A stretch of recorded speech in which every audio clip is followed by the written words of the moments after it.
Bismillahirrahmanirrahim. Assalamualaikum warahmatullahi wabarakatuh. Ketemu lagi sama kita berdua di ngopi barengan. Siapa sering sekarang? Lagi Asrini.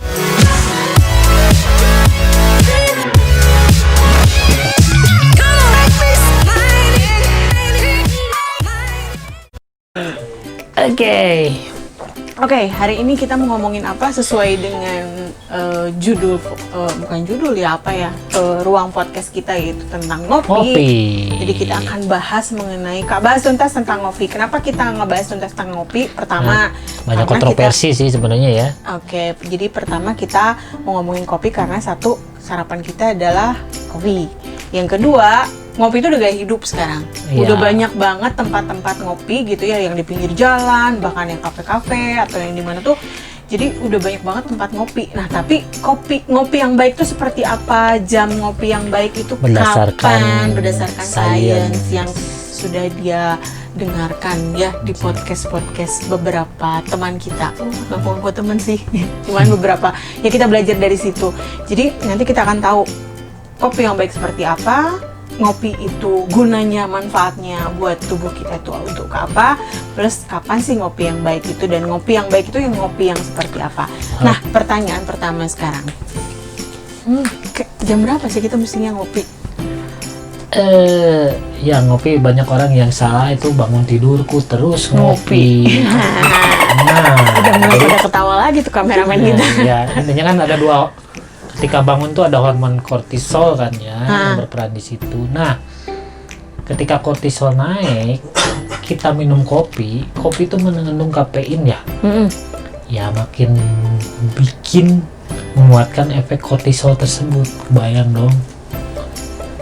Kortisol itu gitu, hormon stres ya. Ya kita perlu untuk bangun, untuk bangun pagi.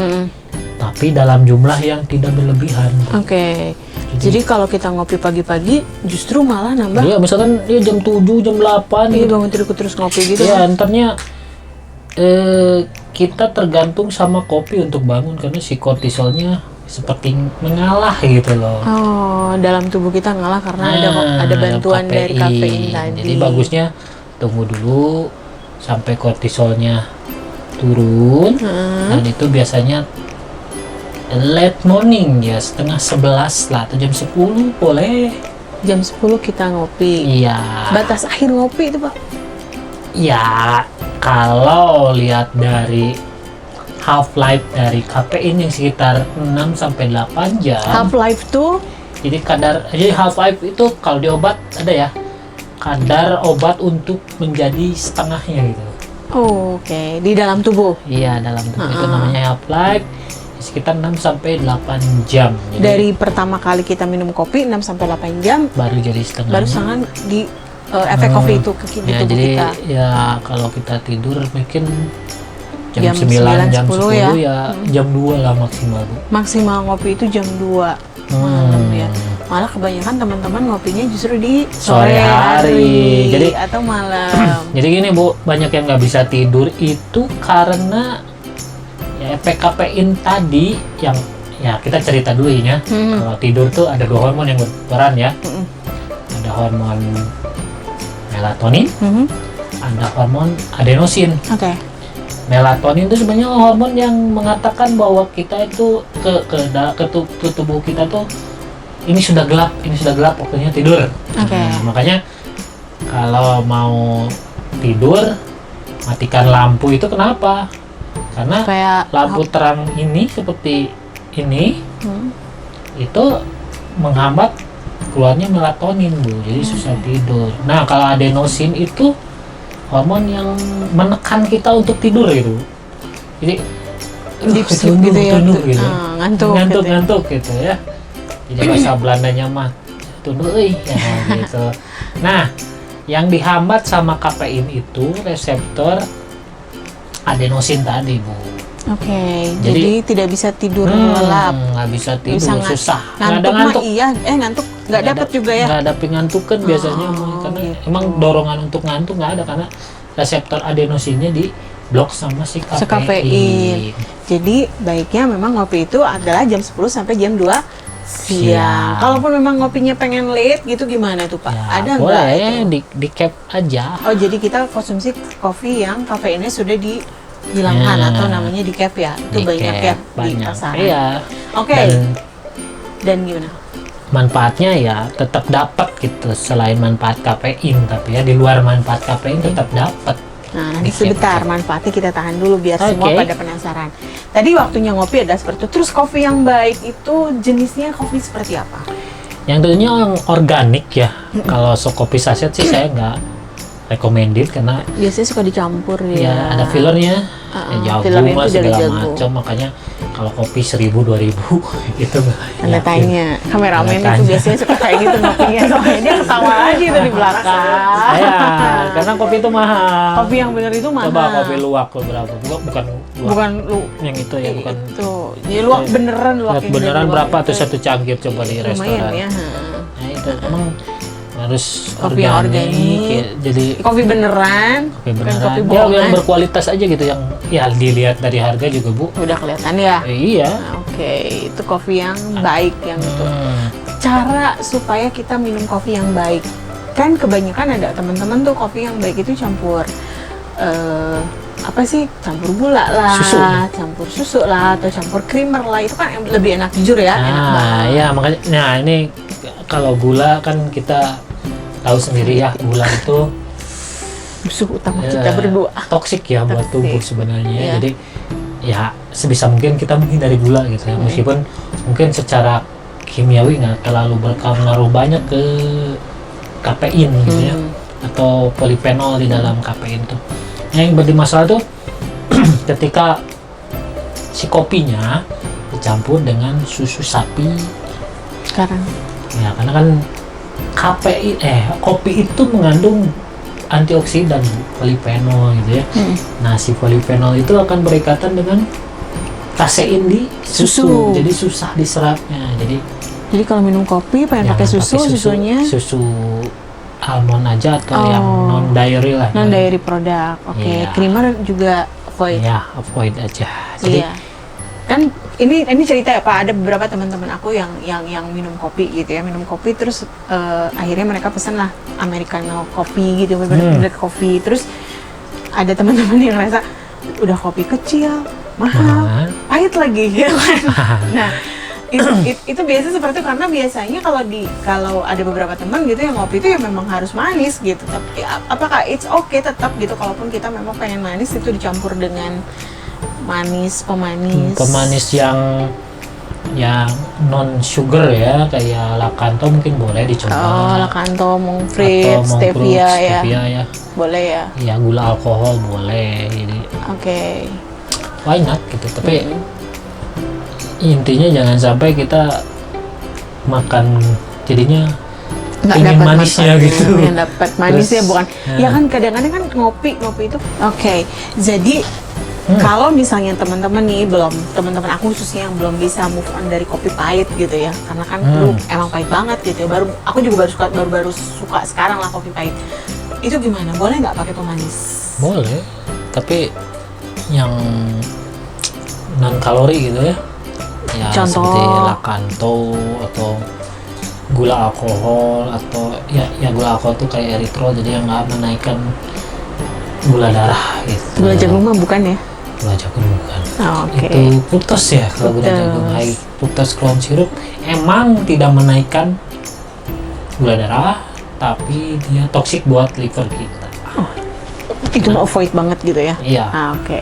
Jadi itu tadi sebenarnya sih kalau ngopi kita harus memang nyari pahitnya gitu ya, bukan nyari manfaatnya, bukan manfaatnya. Ya cuman ya ditakdirkan kopi itu pahit. Iya. Ditakdirkan memang kopi itu pahit. Tapi kalau kopi yang beneran udah enak ya, pahit juga. Iya, enak. Pahit lah gitu. Ya, kopi lah gitu ya. Selera kalau sih. Kopi enak kan. Kalau kopi itu ngaruh nggak sih kalau misalnya kita kan kadang ada yang panas, ada yang brew, yang dingin gitu. Sebenarnya itu nggak ngaruh kalau semuanya sama aja, tetap polifenol isi kafein dan manfaat dari kopi tersebut kita dapat ya, even dia panas ataupun asal jangan tadi dicampur Bu sama susu. Kalau dicampur sama whey protein? Kan tadi yang bikin masalah tuh kasein Bu. Kalau whey protein itu bukan kasein. Sama-sama dari susu, cuman Sama-sama dairy tapi beda jenis proteinnya. Jadi yang nggak satu ada mah whey. Whey itu jadi susu sapi itu ada 2 protein yang apa? Jadi ada 2 jenis protein yang terkandung dalamnya, yaitu whey sama kasein. Oh, oke. Kalau yang whey sudah nggak ada kaseinnya. Nah, yang Atau whey emang nggak ada? beda tipe lah. Ya. Jadi Karena apa? it's okay. Kenapa kan saya nanya kayak gitu? Karena biasanya pagi-pagi ketika bangun tidur jam 10 pagi itu biasanya suami saya tuh bikinin saya kopi plus whey protein dan itu rasanya udah nikmat, bikin kenyang lebih lama pula. Banyak suplemen whey itu dicampur sama black coffee. Oke. Banyak. Jadi it's okay. Iya, betul. Kalau misalnya ice cream kan ada rasa kopi tuh. Ya tadi balik lagi. Jadi kalau ice cream sih lebih ke rasa mungkin ya. Rasa, Kalau ya. manfaat kopi mungkin nggak dapat juga dari situ karena cuma dikit ya. kuantitasnya juga nggak banyak kan. Nah, ngomongin kuantitas, berapa banyak sih yang harus kita minum kopi itu dalam sehari? Ya tergantung Anda.